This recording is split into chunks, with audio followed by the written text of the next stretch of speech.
So you're considering building a new construction home. That's exciting, right? But maybe you're not quite sure what the process looks like, or you're a little bit nervous about what it takes to actually build a home. Well, guess what? You're not alone, and here's why. With the resale inventory levels being way down and interest rates being way high, 7.1% as of this recording, a lot of buyers, just like yourselves, are actually turning towards new construction homes. And the biggest reason they're doing that is because of the incentives the builders are offering. When you got builders offering you rate buy-downs to 4.9% or even lower, and they're slashing their prices, and they're giving you money to use at the design center, well, it's kind of hard for resale home sellers to compete with that. So that's why there's so many of you turning to new construction. Now, because there's so many new buyers in the new construction market, I wanted to take a few minutes today and in this video kind of lay out for you step by step what that new construction build process looks like, to help maybe alleviate some of your fears or your concerns, or maybe answer some of your questions. All right, so you've already been pre-qualified with a lender, right? So now you know what your price range is that you can comfortably purchase in. So you know where to look, right? So the next question is, what kind of buyer are you? Are you a first-time home buyer that's just starting out? Maybe you're a move-up buyer because as your family is growing, you need more space. Perhaps this is your third or fourth move-up purchase, and so you're looking for something that's really nice in a great area with the ability to add a lot of your own design touches to the home. Or maybe you're an empty nester looking to downsize. So regardless of which category that you actually fall into, it's important to know this, because while some builders might have products and communities that are geared towards all kinds of buyers, other builders and communities might be geared towards any one of those specific categories. Oh, and before I forget, you know, a lot of people, I think it's pretty common knowledge, they use a realtor when buying a resale home, but a lot of people don't even consider using a realtor when they're looking at new construction homes. And that's because they think that the sales rep in that office is going to represent them with their purchase, with their transaction. But the reality is that sales rep is an employee of the builder. So that's who they represent. That's whose interests they have to keep in mind. Now, I work with a lot of builder sales reps, and they're really great people. But he or she does answer to the builder first and foremost. Now, of course, they'll facilitate the process. They'll get the paperwork done, and they have a duty to treat you fairly and to be honest with you. But it is really unlikely that they'll be your true advocate because, again, they're employed by the builder.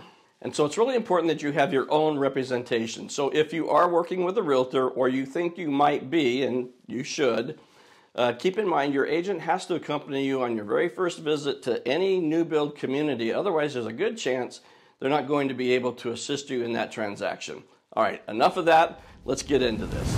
All right, so let's say that you and I have talked on the phone or over Zoom, and we've made an appointment to get together. We're going to go to ABC Builders' brand new community, and we're going to check out the model homes. Now, this is where it starts to get fun because, I mean, who doesn't like looking at model homes, right? Now, most builders today, they'll have 2, 3, maybe 4 models that are on site at the community, even if they might have 8, 10, 12, 15 different floor plans that are available to be built in that community. They don't always model, in fact, they seldom model all of their different floor plans. And as you do go through these model homes, it's really important to remember that the model homes are going to be highly upgraded, and they're going to be decorated very elegantly.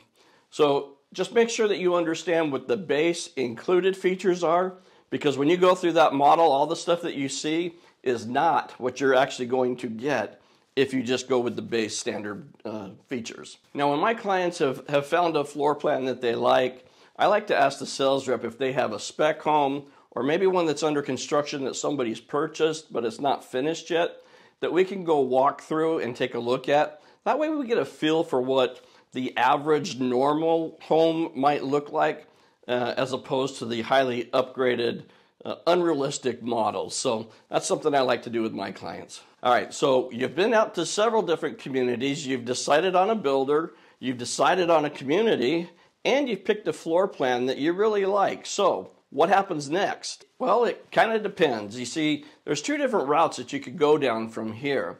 Depending on the community, you may have the ability to build your home from the ground up, or you may be purchasing a spec home.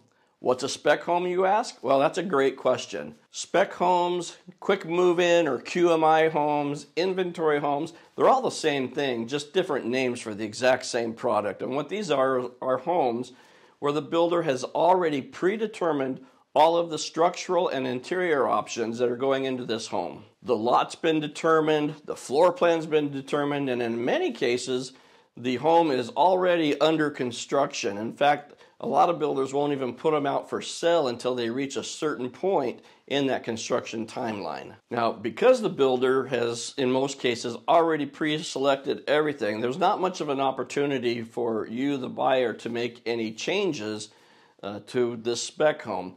But sometimes you can get in early enough that the interior options haven't been selected yet, or there's time to change them, so you do have an ability sometimes to be able to personalize that home. Generally, the structural upgrades, you're not going to be able to do anything about that because they had to pull permits for the way they have it laid out, and so that's already done. You're not going to change those, but in some cases, yes, you can change your interior options. But in general, it's kind of like going to a car dealership. You can buy the black sedan or the blue SUV, but you're not going to be able to mix and match different components between the cars or change the components of the cars. Basically, it comes down to it is what it is. Now, keeping with that thought, when you build from the ground up, it's kind of like being able to design your own dream car from the dealership. This is where you have the opportunity to pick all the bells and whistles that you want in your car, or in this case, that you want in your home. So for purposes of today's discussion, we're going to just assume we're building from the ground up and work through that process.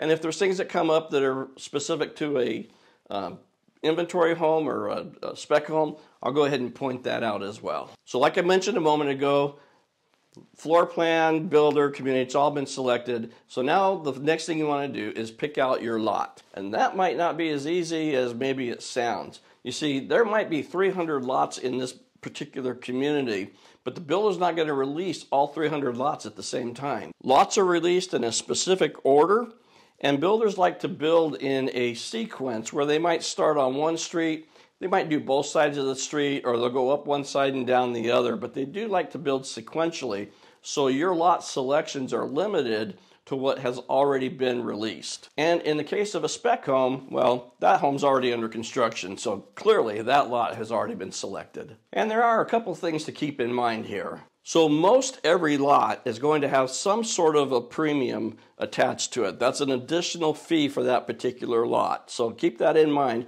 Depends on the size of the lot or the view. Also keep in mind that not all homes will fit on all lots. So if you want a particular home, but the lots that are available currently won't accommodate that home, well, then you're going to have to wait until there is another lot release. Also, there's restrictions on building similar homes next to each other. So a lot of times you can't have the same floor plan or the same floor plan with the same elevation. So you got to, there's some moving parts here when it comes to actually picking out your lot. Now, lastly, you should also go over and walk the lot that interests you. That way you can get a feel for the lot. You can see what the views will be. You know where it's at. And you can kind of get an overall feeling of what's nearby and how that lot's going to work out for you. Now, at this point, whether you're buying a new build or a spec home, you may have some important decisions that you have to make. Most floor plans are flexible, and you can add a room, make a den, do a bump out, etc. And if you are building from the ground up, you'll need to decide the configuration of your home at this time. This is referred to as the structural upgrades, and once those decisions have been made, in most cases, they can't be changed. And all of this is done prior to actually signing your purchase agreement. So it's all during that initial visit at the sales office. Now, you're also going to be picking out your elevation and your color scheme. The elevation is the fascia, the way that the front of the house looks. And then the color scheme, usually each elevation might have 4 or 5 different color packages that can go on that elevation. Now, you can't mix and match between the packages, so you have to pick out which package you want on which elevation to go on this house. I know, it gets a little overwhelming sometimes. So now that the floor plan's been selected, the lot's been selected, the elevation's been selected, the color package has been selected, once all these decisions have been made, then the sales rep will take all that information and input it into their computer, and they'll generate a sales contract. Now, before you sign anything, they're going to go through this contract with you in great detail, because I want to make sure that everything that you want is in the contract and that there's nothing in the contract that you didn't want. Another thing that we've been seeing recently is the sales reps will let you take that contract, and over the next 24 to 48 hours you can read through it, ask questions. In some cases you can even make a few tweaks to it, and they give you the opportunity to do that so that you understand exactly what it is you're getting into and that you understand what you're doing. Now, once you've decided that this is what you want to move forward on, then the contract will be signed electronically. You'll do it through DocuSign, and there's about 1 million different places where your signature and your initials are required. This is also the time at which you'll need to make your earnest money deposit. This is a deposit that you pay right up front.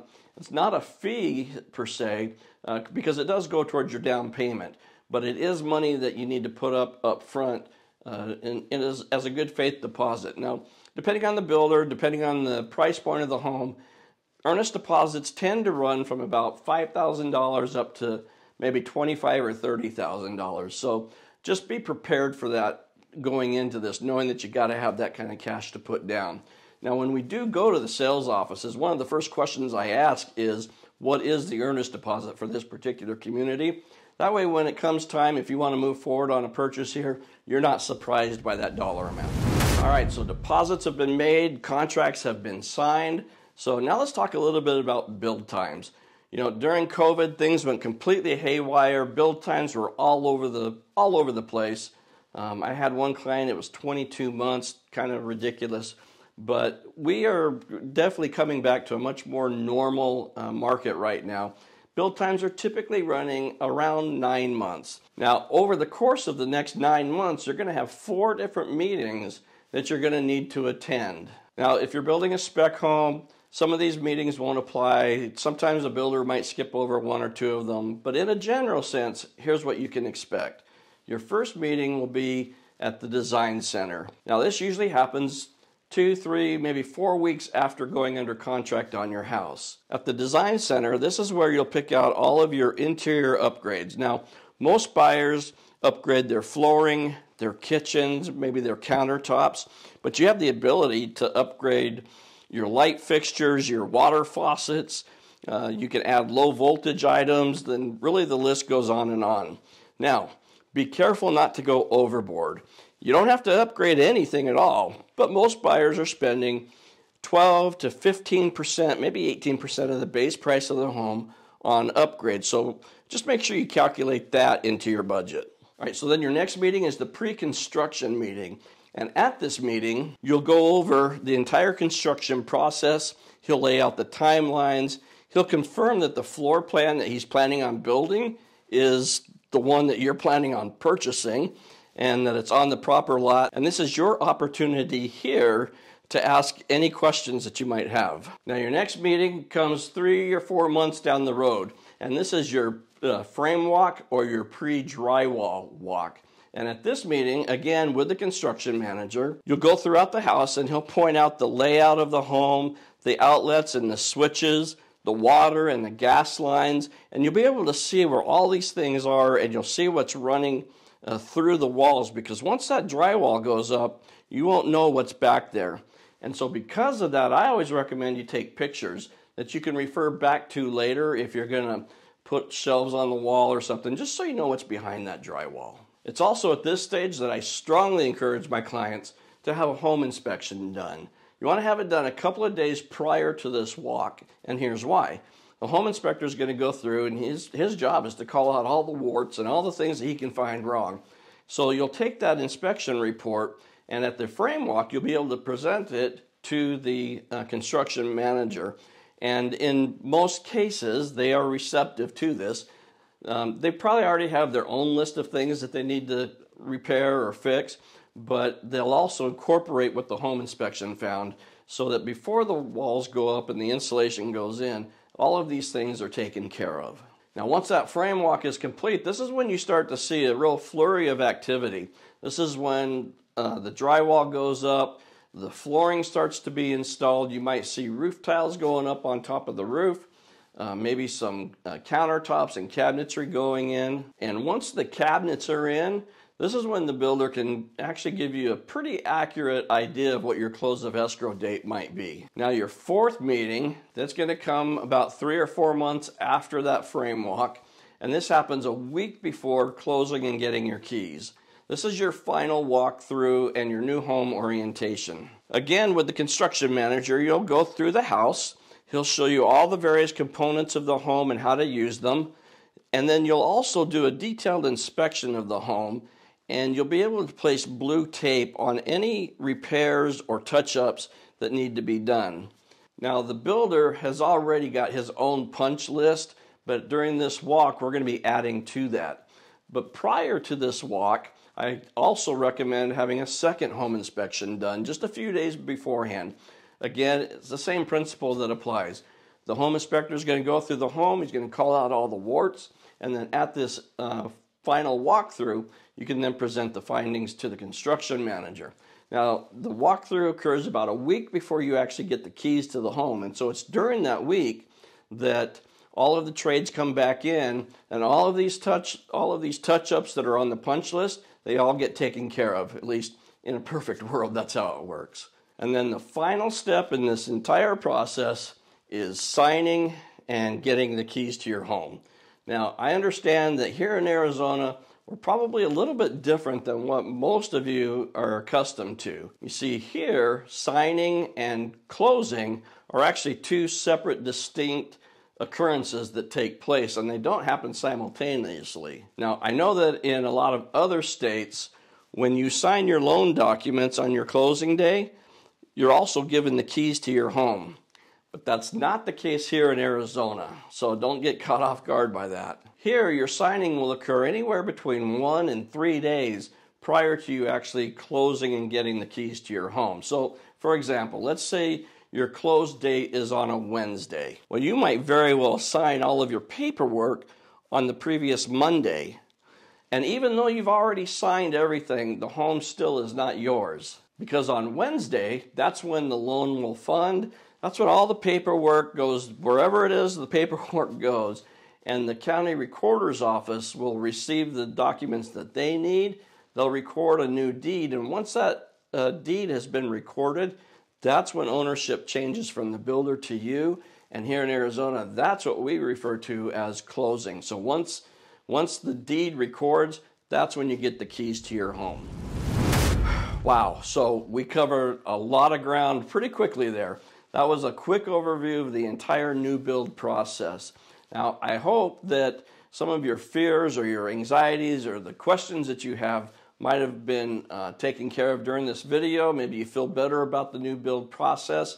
I know there's a lot of anxiety that can pop up throughout the process, but the joy and excitement that you feel when you actually get to that finish line and you get the keys to your new home, it overrides any issues that you might have had through the process, and there's just really no other feeling.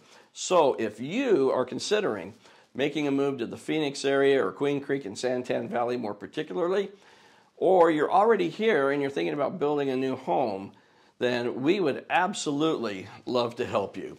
We can help you with new construction. We can help you with resale homes. We offer free consultations. I'll put my contact information at the end of the video.